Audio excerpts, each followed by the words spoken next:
Hi everyone, my name is Sarthak. Today I'm going to give introduction to AWS Global Accelerator. So, what is AWS Global Accelerator? AWS Global Accelerator is a networking service that helps improve the performance and availability of application for global user. It uses AWS Global Network to route traffic to the closest healthy point. Don't worry, I know you won't be able to understand like this. I will be explaining it through with the example further. So yeah, here is example. What happens without AWS Global Accelerator?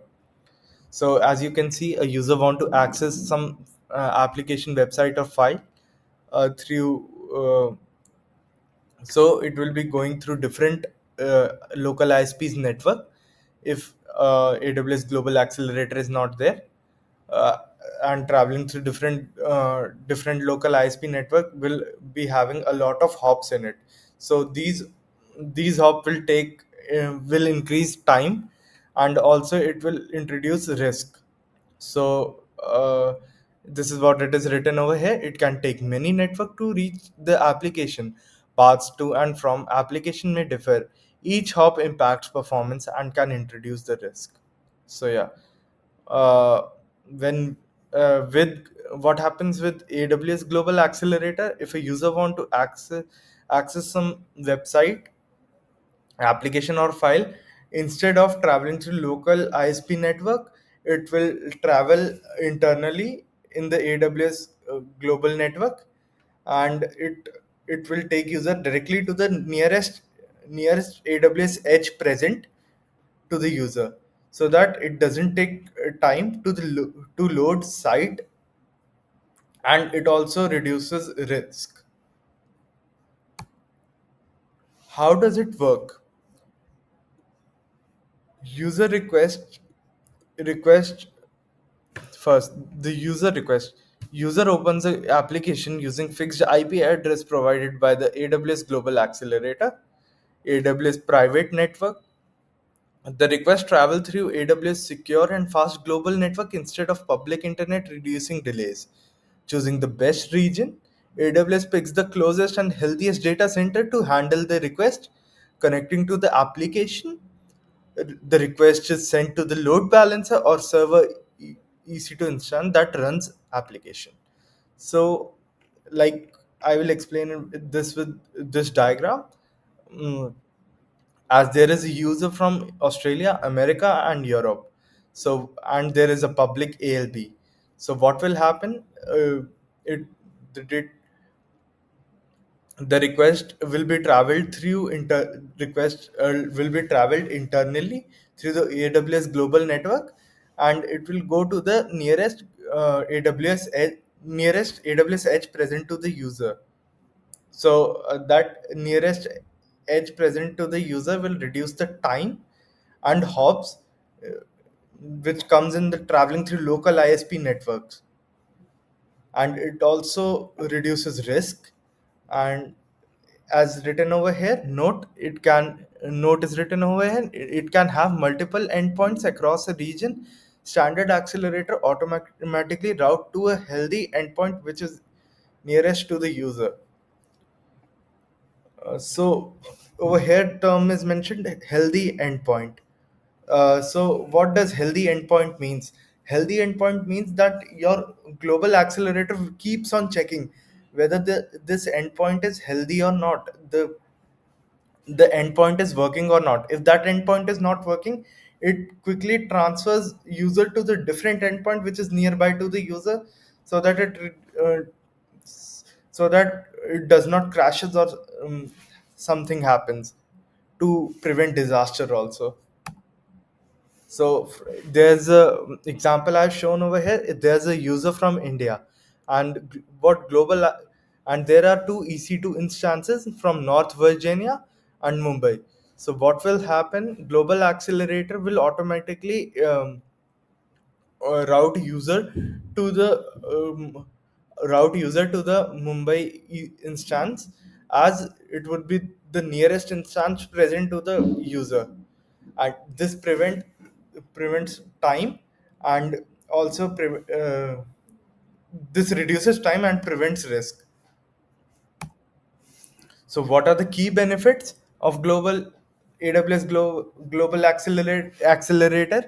Lower latency, direct user to the nearest AWS region, as it direct user to the nearest AWS region.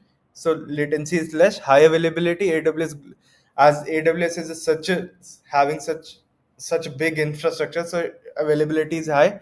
DDoS protection, as it is safer because of built-in AWS Shield, and static anycast IP, single entry point with automatic traffic distribution, improved performance, avoid congestion, and public internet. Works on elastic IP, ALB, NLB, EC2 instance. Health checks make your application global and helps in disaster recovery. As I said, the AWS Global Accelerator keeps checking out the health of your endpoint. So it prevents disaster or helps in disaster recovery.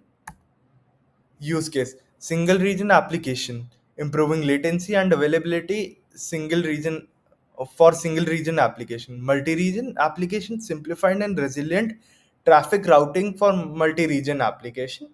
Multi-region storage, accelerated and simplified storage for multi-region application. Real-time communication, running communication as service and voice over IP on AWS. So over here, real-time communication example could be your Discord, right? So gaming, enhance network performance for gaming. So enhancing network performance for gaming, as now uh, there are games in which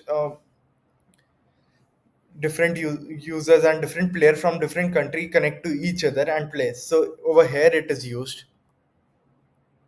So those who have read about AWS CloudFront would be having doubt what is difference between AWS Accelerator and AWS CloudFront. So the main difference is AWS Global Accelerator uh, is about the main difference is Global Accelerator handle both HTTP and non-HTTP protocols such as TCP and UDP, whereas CloudFront handle only HTTP protocol.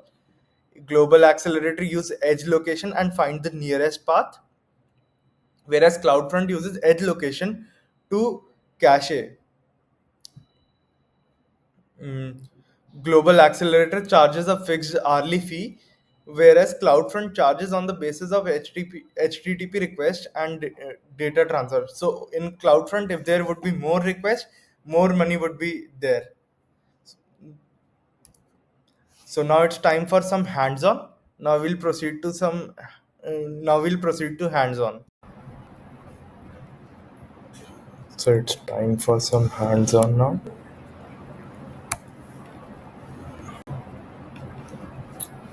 Step one is to create EC2 instance of different region. As you can see over here, I have created one EC2 instance of N Virginia region and other EC2 instances of Singapore region, as you can see. So next we have to go to AWS Global Accelerator, search it in the search bar and then go to that, and then we need to enter the name for the AWS Global Accelerator.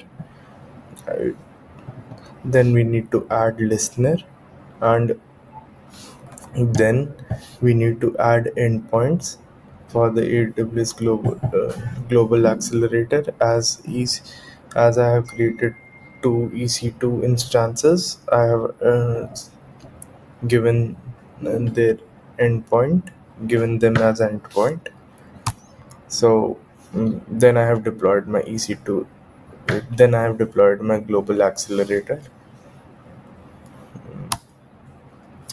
Then what I have done is I have entered domain in the browser.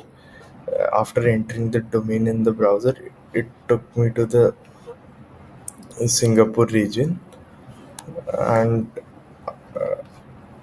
as as the work of AWS Accelerator is that only that it took to the AWS nearest edge to the user. So as I am in India right now, so more near to me is Singapore, then Virginia. So it took me to the Singapore region. Then what I have done is I used VPN and switched my region to USA. Then entered a domain in the browser, and after entering domain in the browser, it took me to the North Virginia region, as North Virginia region is more closer to the US region than Singapore. So this shows that our AWS accelerator has performed well. So that's what it was. Thank you.